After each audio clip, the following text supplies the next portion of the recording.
Ao nosso Deus, toda a glória, toda a honra, todo o louvor. E quem concorda, diga amém. Glória a Deus. Irmãos, vamos abrir a palavra do Senhor na carta aos Hebreus, capítulo 12, versículo 2. Carta aos Hebreus, capítulo 12, versículo 2. Quem trouxe a Bíblia, é fácil de encontrar. Quem não trouxe, já está na tela. Diz assim a palavra do Senhor: olhando firmemente para o autor e consumador da fé. Quem é ele? Jesus. Vamos repetir essa parte? Olhando firmemente para o autor e consumador da fé. Quem é ele? Jesus. Amém. Podeis sentar. Louvado e exaltado seja o nome do Senhor. Qual a razão, né? Qual o motivo de Deus nos recomendar que a gente não tire o olhar de Jesus? Olhando firmemente para o autor e consumador da fé, Jesus. É Ele o nosso alvo. É Ele o modelo. É Ele a quem a gente deve imitar. Disse alguém com muita propriedade: se nós, cristãos, queremos imitar alguém, esse alguém deve ser Jesus. Foi Ele que com autoridade disse: aprendei de mim. Amém? Porque, qual a razão da gente olhar firmemente para Jesus? Porque nós somos tendentes, nós somos inclinados a olhar, a observar para os homens. E se a gente fizer isto, a gente pode correr o risco de ser decepcionado. Eu tenho dito em algumas ocasiões que nós, seres humanos, decepcionamos, também somos decepcionados com o ser humano. Mas, o que é que pode esperar da gente? Este hino que foi cantado ultimamente, né? Me ajuda, ó Deus. Eu quero ser melhor que antes. Por mais dedicados, por mais santificados que sejamos, nós estamos longe do padrão de Deus. E nenhum, sem exceção, nenhum de nós estamos sujeitos a viver uma vida sem errar, sem falhar. Todos nós estamos sujeitos a cometer falhas. Não é à toa que Deus usa o apóstolo Paulo para dizer: aquele que pensa que está em pé, olhe, para que não caia. Mas tem um motivo principal que eu quero tratar nessa noite, né? Que Jesus nos recomenda por meio do autor aos Hebreus, que a gente deve olhar firmemente para Jesus. É que nós que fazemos parte da igreja do Senhor Jesus, estamos envolvidos diretamente, e a gente viu aqui a semana passada. No nosso meio, não é aquilo que eu estou falando, no meio da igreja de Jesus, que é composta de todo ser no universo que invocou Jesus como Senhor, como Salvador. Está no meio da igreja visível os falsos mestres, os falsos apóstolos, os falsos pastores, os falsos profetas, outro Jesus, aqueles que adulteram a palavra, aqueles que mercadejam a palavra. Jesus disse que do coração dos homens saem falsos testemunhos. Existem os inimigos de Cristo que estão dentro de nós e os falsos irmãos. Só que nós não sabemos quem é e quem não é. Por isso que a gente deve olhar firmemente para Ele, Jesus. Não é outro, Jesus. Nosso olhar deve ser firmemente para Jesus. Mas por que é que existe tudo isso aqui de falso, de errado? Porque tem o verdadeiro. Se não tivesse o verdadeiro, não existiria o falso. E Jesus, Ele nos ensina por meio de muitas parábolas, e dentre uma delas Ele diz que Ele lançou a semente do trigo. Veio o inimigo e lançou o joio. O inimigo, ele vai fazer de tudo para enganar, para seduzir as pessoas. E nós devemos estar atentos. Não olhando para A, nem para B, nem para a esquerda, nem para a direita. Olhando para quem? Para Jesus. E quando a gente diz olhar para Jesus, é procurar andar e viver segundo a sua palavra. Mas a questão dessa noite, já que eu comecei a semana passada, a questão que eu quero tratar nessa noite é: como saber se você, como saber se nós fazemos parte da igreja verdadeira? Como saber se nós somos verdadeiros? Essa resposta ninguém pode dar por outro.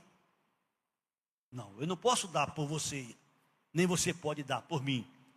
Porque só quem conhece o nosso coração é Ele.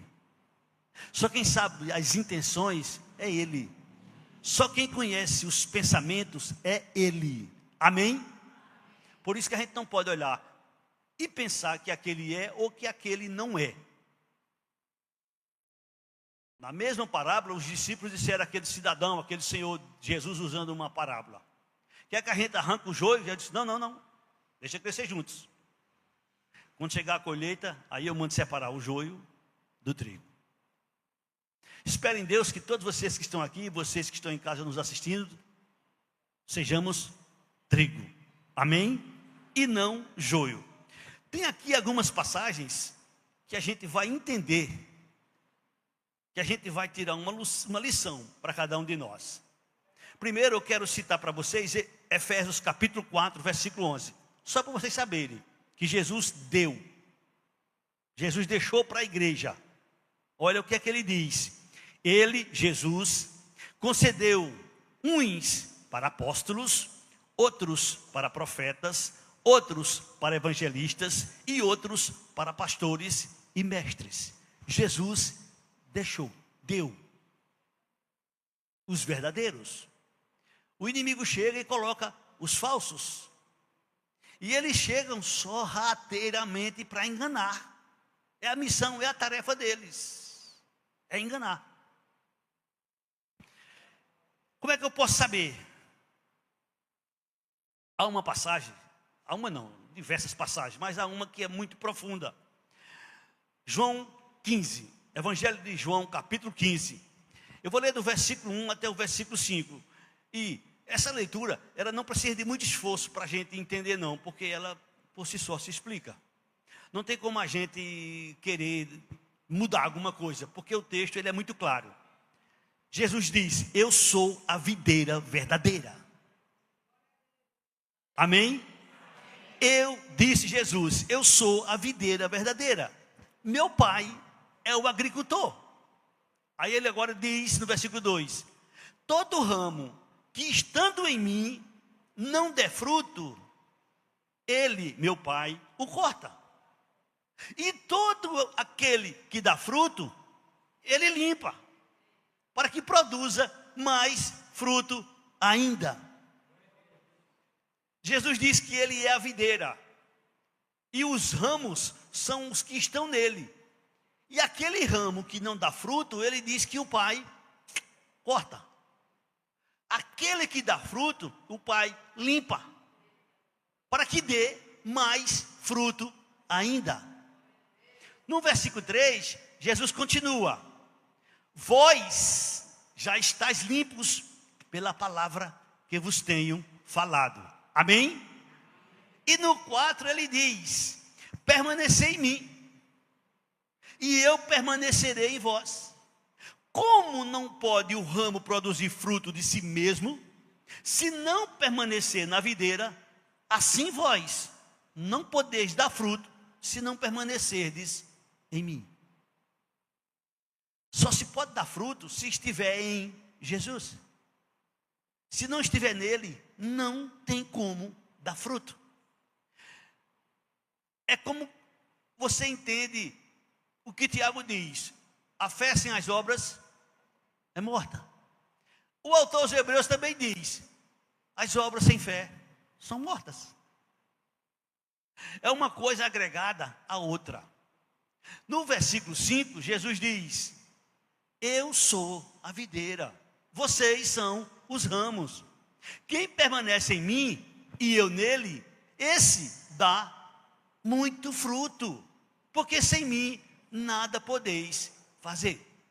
Então nessa noite, a primeira prova, o primeiro teste nosso é: quem está nele dá o quê? Quem está na videira dá o quê? Não. Preste atenção. Quem está na videira dá o quê? Alguém, por favor, nos salve. Quem está na videira dá o quê? Agora, muito. Preste atenção. Eu sou a videira, vós os ramos. Quem permanece em mim e eu nele, esse dá muito fruto. O primeiro teste é esse. Meus frutos. Diga assim, meus frutos. Pronto. Você sabe. Você sabe o que é que você produz. Me ajuda, como disse a irmã Nalva aqui no louvor. Se for necessário, me ajuda. Quem está na videira, esse dá muito fruto. Sem Jesus, não se pode fazer nada. Então você já vai pensando aí, meu Deus, o que é que eu tenho produzido? O que é que eu tenho feito? Meus frutos. Saiba que o inimigo vai fazer de tudo para a gente não produzir frutos, para a gente não ter frutos. Ele vai fazer de tudo. Ele vai fazer a gente olhar para A, vai fazer a gente olhar para B, vai fazer a gente olhar para outro, vai fazer a gente olhar para outro. E quando a gente fica olhando para os outros, a gente se decepciona. E aí o que é que vai acontecer? A gente vai esmorecer. Agora, quando a gente está com o olhar firme em Jesus, não dá para perceber os outros, não dá para olhar para os outros, porque não tem como tirar a vista de Jesus. Então, se a gente está firme em Jesus, a gente não vai estar olhando para A, nem para B, nem para C. Tem uma canção que ela diz assim, da banda Manancial: se for para falar de Jesus, pode me chamar que eu estou lá. Mas se for para falar do irmão, nem me chame, porque eu não vou. Se for para falar de Jesus, pode me chamar, que eu estou lá. Amém? Observe esse outro texto, que é muito forte. 1 João, olha, por incrível que pareça, irmãos, por incrível que pareça, eu não vou dizer tudo que eu vou pregar aqui dessa noite está em João, mas 99% está em João, que é conhecido como o apóstolo do amor. O apóstolo do amor, imagina os outros. Olha, 99% do que eu vou dizer aqui nessa noite está nas cartas de João ou no Evangelho de João. 1 João capítulo 2, versículo 3. O apóstolo do amor, ele nos chama essa responsabilidade. Ora, nós sabemos que temos conhecido por isto. Eu não vou perguntar aqui se você conhece, porque se você é um cristão, você conhece. Mas ele nos revela como é que a gente sabe que de fato conhecemos. Ora, sabemos que o temos conhecido por isto. O quê? Se guardarmos os seus mandamentos. Cada um de nós vá pensando aí, eu procuro guardar os mandamentos de Jesus? Eu procuro viver, eu procuro andar segundo os mandamentos de Jesus? Ora, está muito claro. Não é o irmão Roberto, não é o abençoado, não é a irmã, não é o irmão, não, sou eu. Eu não sei se ela, eu não sei. Mas eu sei da minha vida. Você não sabe dos outros, você pode imaginar, você pode pensar. Mas você sabe de você. E aí João diz, olha, nós sabemos que o temos conhecido por isto. Se guardamos os seus mandamentos. E João continua, no versículo 5. Pulando no versículo, né? Versículo 5. Aquele, entretanto, que guarda a sua palavra, nele verdadeiramente tem sido aperfeiçoado o amor de Deus. Nisto, sabemos que estamos nele. Porque dizer, falar, muitos podem falar, podem dizer, mas no dia, no dia da verdade, no dia do encontro com o Senhor, muitos vão ser decepcionados. Mas Senhor, mas Senhor, mas Senhor. Ou é, ou não é. Você sabe, eu sei, nós sabemos que realmente estamos nele, dependendo das nossas atitudes. Aquele, entretanto, que guarda a sua palavra, nele verdadeiramente tem sido aperfeiçoado o amor de Deus. E nisto a gente sabe que estamos nele. Nisto sabemos que estamos nele. Eu não estou aqui para lhe atormentar, nem criar medo, não. Eu estou aqui para que você possa ouvir, e se for necessário, o Evangelho, uma de suas colunas principais é arrependimento. É essa a tarefa, é essa a missão. Olha o que é que João diz no versículo 19, desse mesmo capítulo. Eles saíram do nosso meio, entretanto não eram dos nossos. Há muita gente que vem, que aceita, que passa um tempo na igreja, que está na igreja, que vive na igreja e depois saiu. Se for de fato, vai voltar, vai se arrepender, vai voltar. Mas se permanecer lá, João já nos revela. Eles saíram do nosso meio, entretanto não eram dos nossos. Porque se tivessem sido dos nossos, teriam permanecido conosco. Todavia eles se foram, para que ficasse manifesto que nenhum deles é dos nossos. Veja como esse texto é muito forte. A gente não pode dizer que A, que B, que C saiu e não é. Não, João é quem está dizendo, por meio do Espírito Santo. Agora eu posso dizer, e você pode dizer, se não voltar, se não se reconciliar, é porque não era dos nossos. Por isso que saiu. Porque quem é dos nossos permanece. É o que está escrito. Eu não estou aqui inventando, criando nada. É João, o apóstolo do amor. No capítulo 3 da primeira carta, no versículo 9, esse é um texto daqueles que nos deixa muito preocupado, porque ele diz aqui, ó, todo aquele que é nascido de Deus não vive na prática de pecado.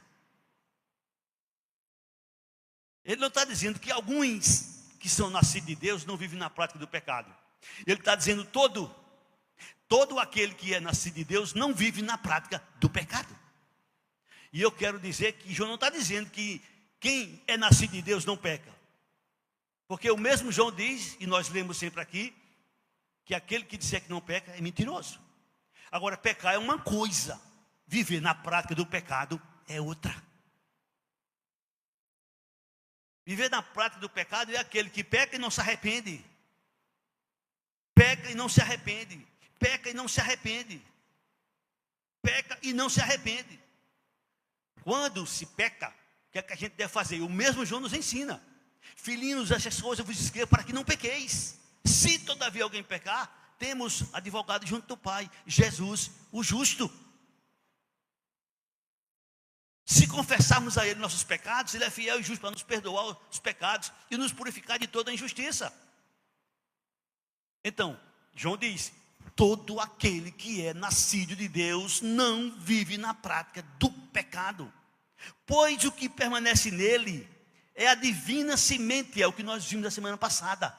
O Espírito Santo está naquele que é nascido de Deus. João chama aqui agora de divina semente. Ora, o que permanece nele é a divina semente. Ora, esse não pode viver pecando, porque é nascido de Deus. Se porventura alguém vive pecando, se arrependa. Se arrependa o mais rápido possível. Porque está escrito que quem é nascido de Deus não pode viver pecando. O mesmo apóstolo João, no capítulo de número 3, no versículo 14, ele também diz, ora, nós sabemos que já passamos da morte para a vida. Por quê? A gente sabe, porque amamos os irmãos. Aquele que não ama, permanece na morte. E você não vai discutir comigo, nem eu com você. Mas é claro e é evidente que todos, ou quase todos os pregadores estão dizendo que nós estamos vivendo os últimos dias. E segundo Jesus, nos últimos dias o amor de quase todos iria esfriar. Mas Jesus não disse que eram de todos. E às vezes a gente chega na igreja e a gente fica pensando ou até dizendo, não tem amor. Mas não é você desfrutar do amor. É você dar amor. É você que é nascido de Deus. Sou eu, somos nós. Não é a gente esperar dos outros, é a gente fazer a nossa parte. Por quê? Nós sabemos que já passamos da morte para a vida. Porque amamos os irmãos. É por isso que a gente passou da morte para a vida. Quem não ama, o que acontece? Permanece morto em seus delitos e pecados. Quem não ama, permanece na morte. Não passou para a vida. Jesus disse, quem crê em mim, tem vida eterna. Não entra mais em juízo. Passou da morte para a vida. Então uma das atitudes, uma das partes, uma das informações, uma das revelações que o Senhor nos mostra, que nós já somos de fato de Deus, que fazemos parte da igreja de Jesus Cristo, é amar. Mas não é porque A merece, B merece, C... Não, a gente ama porque Ele nos amou primeiro. A gente ama porque a gente é nascido de Deus. A gente ama porque nós temos a semente do Espírito Santo. A gente ama porque se não amar, não é nascido de Deus, está na morte. E João vai nos apertando cada vez mais. 1 João capítulo 3, versículo 19 e depois o 20. João diz, e nisto conhecemos que somos da verdade, bem como perante Ele tranquilizaremos o nosso coração. Segura aí, por favor. Nisto conheceremos que somos da verdade, bem como perante Ele tranquilizaremos o nosso coração. O coração é o homem interior, é aquilo que você pensa, é aquilo que você maquina, é aquilo que você projeta, é aquilo que ninguém sabe, só você é quem sabe. É aquilo que você está pensando aí agora, na sua mente, só você sabe, mas Ele também sabe. Olha o versículo 20. Olha o versículo 20. Pois se o nosso coração nos acusar, às vezes, o pastor está pregando, o pregador está pregando, e o nosso coração está nos acusando. Ninguém está vendo, ninguém está sentindo, mas a pessoa está lá no coração. Está sentindo a responsabilidade. A palavra de Deus não é uma palavra qualquer, não, é uma palavra viva.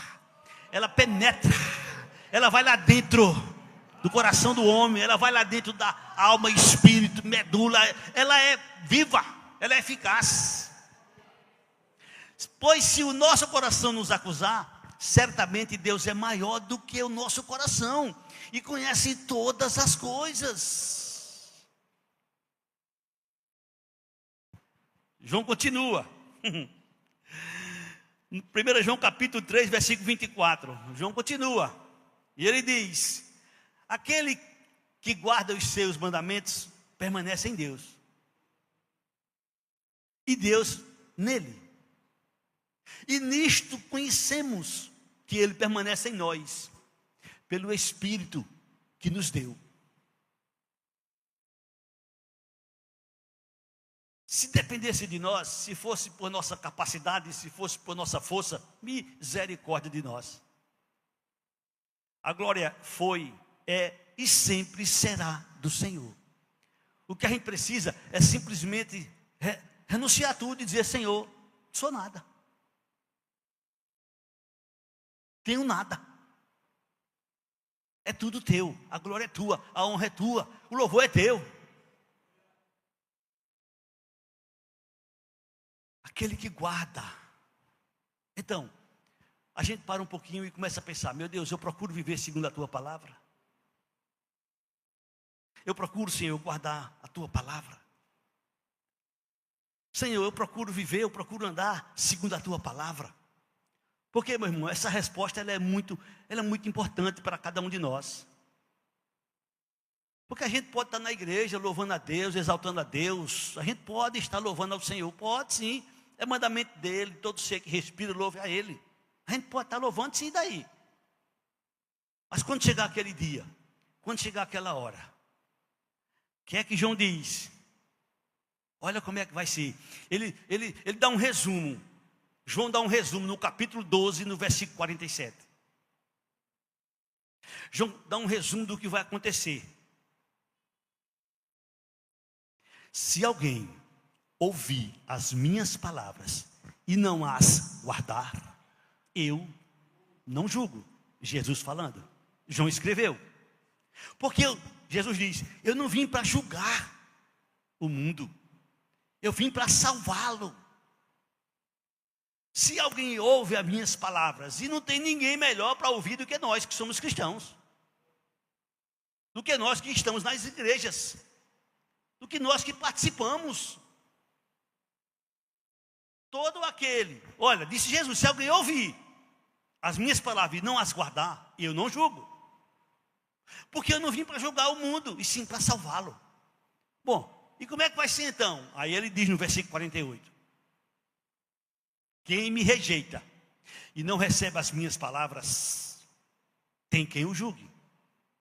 A própria palavra que eu tenho proferido, essa o julgará no último dia. Por isso nós precisamos observar, procurar andar, procurar viver segundo a palavra do Senhor. Vocês conhecem tanto quanto eu, ou mais do que eu. 2 Coríntios capítulo 5, versículo 17. Se alguém está em Cristo, as coisas, tudo, a gente sabe, a gente conhece. Quem está em Jesus é uma nova criatura. Não é mais como era. Claro que não somos perfeitos ainda, mas não somos mais como éramos. A gente procura andar, a gente procura viver, a gente procura andar segundo a palavra. 1 João capítulo 4, versículo 13, ele nos adverte, dizendo algo bem interessante. Nisto conhecemos que permanecemos nele, e ele em nós, em que nos deu do seu Espírito. O que nos faz diferente dos outros não é a roupa que a gente veste, não é o cabelo que a gente penteia, não é a barba, não é o sapato.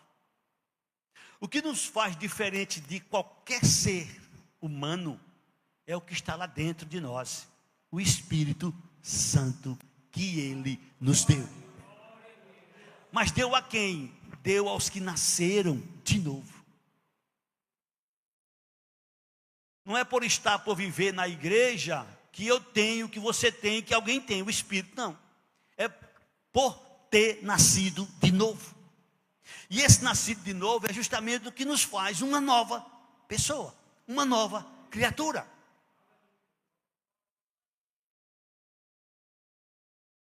Jesus foi muito claro na sua palavra. Ele não deixa dúvida. A gente pode criar alguma dúvida, sim, porque nós somos seres humanos, mas Jesus não deixou dúvida. Ele deixou muito claro. Nisto conhecemos que permanecemos nele, e ele em nós, em que nos deu do seu Espírito. Estão lembrados que quando ele ressuscita, ele aparece aos discípulos, e uma das primeiras coisas que ele faz é o quê? Recebei o Espírito.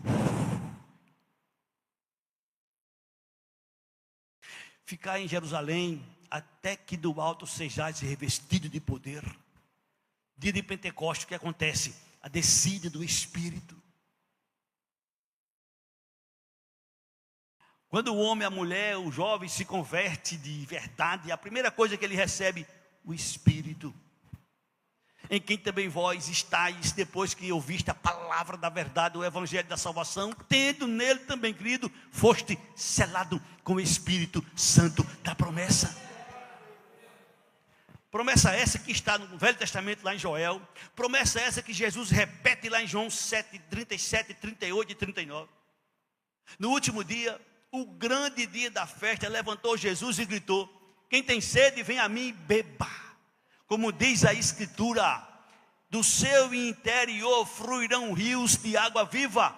Isto falava Jesus a respeito do Espírito Santo, que havia de receber todo aquele que nele cresce, porque o Espírito Santo não havia sido dado, porque Jesus não havia sido ainda glorificado. Mas ele disse para seus discípulos, ficou registrado: eu vou para o Pai, mas vocês não vão ficar sós, eu mandarei outro Consolador. Quando eu for, o Espírito Santo da verdade virá, e estará convosco todos os dias. Então foi esse Espírito que o Senhor nos deu, e é justamente esse Espírito que nos faz diferente. Diferente em que sentido? Em todos os aspectos. Veja 1 João capítulo 5, versículo 1 e 2. Veja que processo lindo acontece com o salvo. Todo aquele que crê que Jesus é o Cristo, é o quê? Nascido de Deus. Todo aquele que crê, todo aquele que acredita, todo aquele que de fato e de verdade crê que Jesus é o Cristo, ele é nascido de Deus. Amém? Isso é uma verdade absoluta. Quem disse foi o Senhor por meio de João. E todo aquele que ama ao que o gerou, também ama ao que dele é nascido. É um processo. Deus nos gera por meio da palavra. Deus gera a igreja, Deus gera a todos por meio da palavra. E os que são gerados amam a Deus, porque não, se alguém não ama a Deus, é porque não é dele. Mas não ama só a Deus, também ama aos que dele são gerados, são nascidos. Independentemente de quem quer que seja, o nosso papel é amar. É amar. Meu irmão, eu vou abrir sua mente agora. Olha, se você não amar, presta atenção que aqui eu não vou pedir para colocar na tela não, porque eu só quero colocar João, mas eu vou citar o que Paulo diz. Quem não tem amor, nada é. Nada. Quem não tiver amor, nada serei. Se não tiver amor, nada serei. Por quê? Porque não é nascido de Deus, então não é nada. Agora, quem é nascido de Deus, ama. Ama a Deus, ama ao que o gerou, ama aos que são gerados, aos que são nascidos de Deus. Presta atenção no texto que está aí na tela. Todo aquele que crê que Jesus é o Cristo é nascido de Deus. E todo aquele que ama ao que o gerou, também ama ao que dele é nascido. No versículo 2, João diz, preste atenção, 1 João 5, 2. Nisto conhecemos que amamos os filhos de Deus. Como é que eu sei que eu amo? Como é que você sabe que ama? É quando eu digo? É quando você diz? Não. Também é quando a gente diz, mas não é só quando a gente diz. O principal motivo é isso aqui, ó. Nisto conhecemos que amamos os filhos de Deus, quando amamos a Deus e praticamos os seus mandamentos e procuramos andar segundo a sua palavra. A gente sabe, a gente conhece que amamos os filhos de Deus quando a gente ama a Deus e procura praticar a sua palavra. Jesus, de certa forma, ele resumiu tudo em 2 mandamentos: amar a Deus acima de todas as coisas e ao próximo como a ti mesmo. Depois ele chegou e disse: agora eu vou dar um novo mandamento: que vocês amem assim como eu amei. É João mais uma vez, lá em João 13:34. Evangelho de João 34. Novo mandamento vos dou, que vos amei uns aos outros, assim como eu vos amei, que também vos ameis uns aos outros. Antigamente, a gente amava segundo o que a gente amava a si mesmo. Agora não. Quem é de Jesus, ama assim como ele amou. É por isso que quem é nascido de Deus é diferente. Ele suporta. Como Paulo diz: suportai-vos uns aos outros, amai-vos cordialmente uns aos outros. Suportai-vos uns aos outros, amai-vos cordialmente uns aos outros. O amor não seja hipócrita. O amor seja verdadeiro, porque se não for, não vale. Não vale. Pode até valer, aparentemente, mas ele sabe tudo. Ele conhece tudo. Dele ninguém pode esconder nada. Amém, irmãos? 1 João capítulo 5, versículo 18. Esse é bom.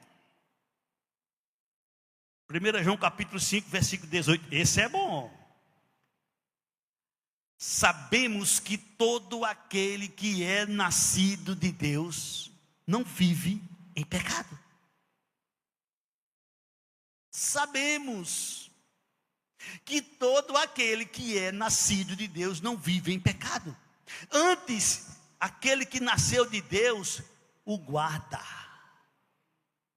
e o maligno não lhe toca.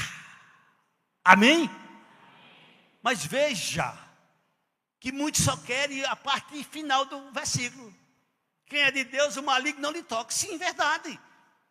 Mas também é verdade a parte A.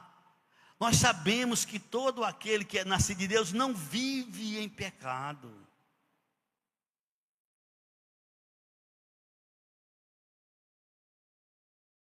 E João continua. 1 João capítulo 2, versículo 15.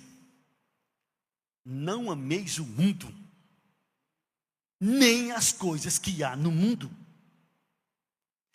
E não venha me dizer que o mundo é ruim. Não, o mundo é bom. O mundo é bom, o mundo é atrativo, o mundo tem muita coisa boa. Tem.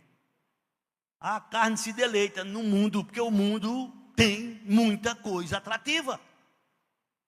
Mas o Senhor nos diz para os seus: não ameis o mundo, nem as coisas que há no mundo. Por quê? Se alguém amar o mundo, termine. Resumindo, não é nascido de Deus.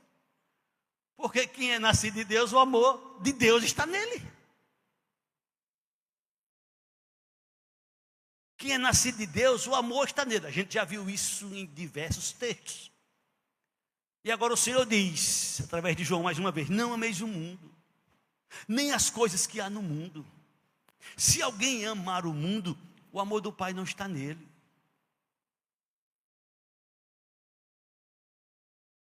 No versículo 16 ele mostra, porque tudo, você pode repetir comigo: tudo. Não é quase tudo, viu? Não é algumas coisas, é tudo. Porque tudo que há no mundo, a concupiscência da carne, a concupiscência dos olhos, a soberba da vida, não procede do Pai, mas procede do mundo. E se você não sabe, nós temos 3 grandes inimigos: o capeta, o mundo e a carne. Estes são os nossos maiores inimigos. E a gente precisa estar atento para não cair nas tentações que o inimigo lança do mundo e que a carne gosta. É Por isso que Paulo, em uma passagem, ele diz que a gente deve sacrificar a carne constantemente. Porque a carne quer as coisas do mundo. Porque são boas, são atrativas, satisfaz. Mas o Senhor nos diz, tudo que há no mundo, a concupiscência da carne, a concupiscência dos olhos e a soberba da vida, não procede do Pai, mas do mundo. E agora, preste atenção ao versículo 17. Preste atenção. O mundo passa, bem como a sua concupiscência. Aquele, porém, que faz a vontade de Deus, aquele, porém, que faz a vontade de Deus, permanece eternamente.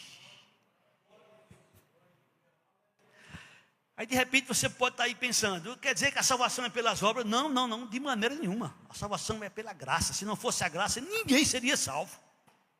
Mas não é uma graça que está só. Já disse alguém com muita propriedade, e eu repito nessa noite, a graça que não transforma não é graça, é uma desgraça. Porque onde entra a graça de Deus, ela transforma. Ela transforma para o louvor e para a glória do Senhor. É como diz o apóstolo Paulo, não vive mais eu, mas vive agora Cristo em mim. E este viver que agora vive é pela fé no Filho de Deus que me amou e a si mesmo se entregou por mim. Estamos no mundo, vivemos no mundo, trabalhamos, lutando, lidamos com as coisas do mundo. Sim, mas a gente não pode amar. Não é nelas as coisas do mundo que deve estar a nossa expectativa, a nossa esperança. Não, no mundo Jesus disse assim, vocês vão passar por aflições. No mundo, vocês vão passar por aflições. É o mesmo João que diz, João 16, 33. No mundo, igreja, nós iremos passar por aflições. Estas coisas vos tenho dito, para que tenhais paz em mim. No mundo, passais por aflições, mas tende bom ânimo. Eu venci o mundo. Amém? Eu venci o mundo. Louvado e exaltado seja o nome do Senhor Jesus. E João nos revela que quem é que vence o mundo? Aquele que tem fé em Jesus. Só vence o mundo aquele que tem fé em Jesus. Mas não é uma fé morta, é uma fé viva, é uma fé que gera obras para o louvor e para a glória do Senhor. Amém? Irmãos, se precisar,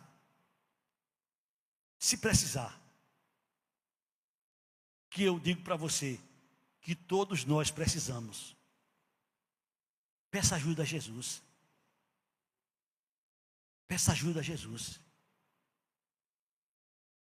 Porque Ele é o único que pode nos ajudar. Ele é o nosso ajudador. Ele está sentado à direita de Deus, mas está lá intercedendo por nós.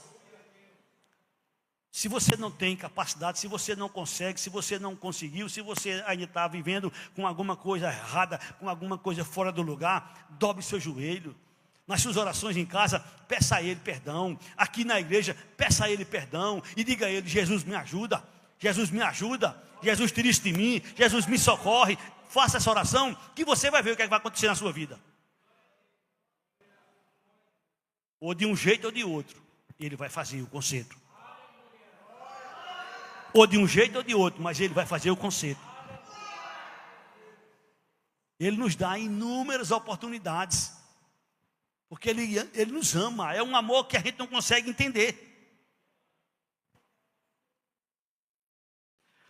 Diante de tudo isso que a gente viu, que conclusão a gente pode chegar? Diante de tudo isso que a gente viu, que conclusão cada um da gente pode chegar? Paulo diz, não vos enganeis, de Deus ninguém zomba. Não vos enganeis, de Deus ninguém zomba.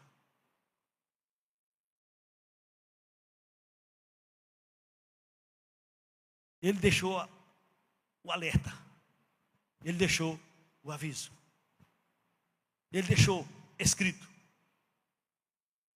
que no meio da igreja, no mundo, falsos mestres, falsos apóstolos, falsos pastores, falsos profetas, falsos irmãos, outro Jesus, os que adulteravam a palavra, os que mercadejavam a palavra, os que tinham falso testemunho que vem do coração segundo Jesus, os inimigos da cruz.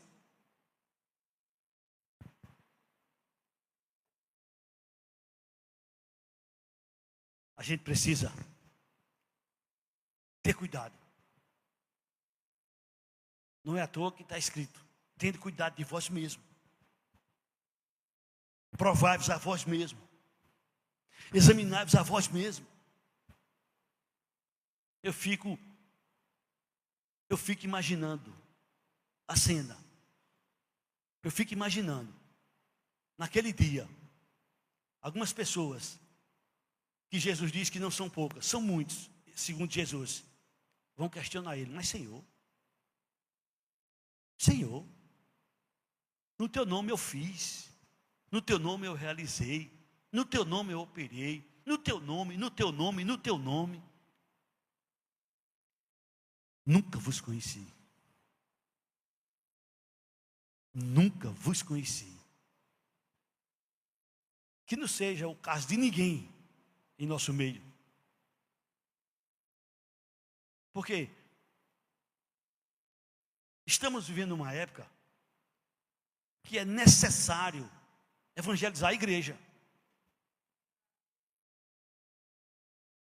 Porque é tantas coisas que a gente escuta, que a gente vê, que é um absurdo.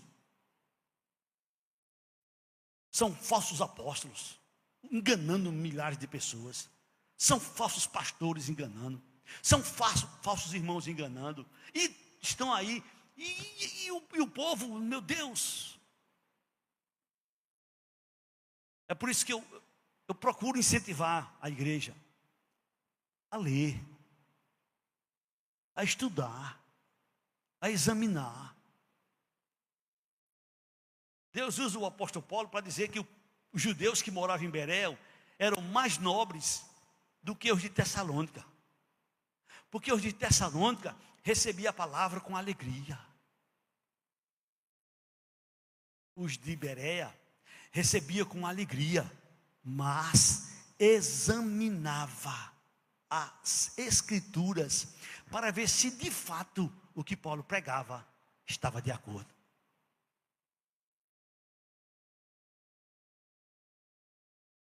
Você, meu irmão, você, minha irmã, precisa ter esse cuidado. Eu sei que tem muitas passagens e muitos pontos doutrinários que pode haver uma interpretação diferente da outra. Sim, é natural, é normal. Mas observe que o sentido é correto. Por exemplo, arrebatamento da igreja. Uns creem que é antes da tribulação, outros creem que é durante a grande tribulação, outros creem que é depois. Mas todos creem.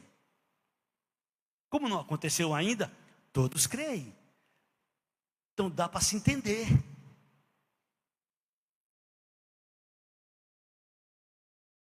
É feita a predestinação. Existem 3 grandes homens que já passaram, que deixaram aí as posições deles. E as pessoas se dividem, mas todos acreditam na predestinação. Como? Calvino diz que Deus decretou tudo. Armino diz que Deus predestinou segundo a sua consciência, segundo a sua presciência. O Wesley, o fundador da igreja wesleyana, ele diz: Deus predestinou a igreja. Quem está na igreja está predestinado. Quem não está na igreja está destinado também.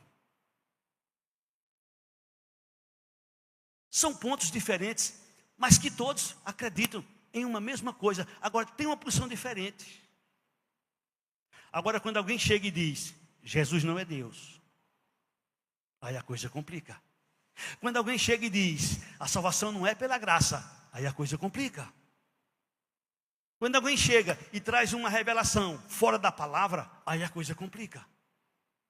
É por isso que você precisa conhecer. É por isso que você precisa ter essa informação. É por isso que você precisa saber, através da palavra. E, como diz um certo pastor, procure ler a palavra contra você. Hoje foi uma noite que a palavra foi contra nós. Procure ler a palavra contra você. Quando a gente lê a palavra só a favor da gente, tá tudo bem. Glória a Deus, está tudo bem. É só bênção e mais bênção, é só bênção e mais bênção. Você observa aquelas caixas de promessas que existem para vender? E você vai lá e puxa, só sai promessas. Mas a palavra não é só promessas. A palavra tem responsabilidades. Tem advertência. A palavra de Deus, ela é boa. Amém? Você concorda? Amém? Boa para quê? Olha o que é que diz o apóstolo Paulo. 2 Timóteo capítulo 3, versículo 16 e 17. Toda a escritura é inspirada por Deus. É útil para ensinar, para repreender, para corrigir, para educar na justiça. A palavra de Deus é útil para ensinar, para repreender, para corrigir e para educar. Então leia ela para lhe corrigir.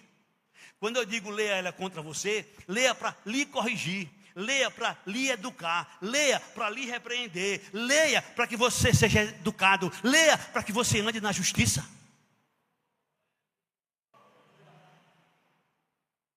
Quem assim procede, quem assim age, pode se cumprir nele o que foi dito aos judeus de Bereia: mais nobres. Seja nobre, que você já é nobre. Seja mais nobre, examine. Examine. Procure crescer. Procure corrigir sua vida. Procure melhorar. E se for necessário, eu repito, dobre seu joelho e diga: Jesus, me perdoe. Jesus, eu estou troncho. Jesus, eu estou fora. Jesus, eu estou longe do padrão. Jesus, me ajude. Jesus, me repreenda, me discipline. Faça qualquer coisa comigo, Jesus. Sim, é você se for necessário. Você sabe quantas vezes Jesus repreendeu a igreja?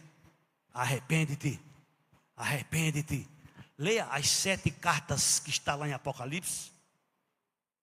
A maioria delas, Jesus diz: arrepende-te, arrepende-te, arrepende-te.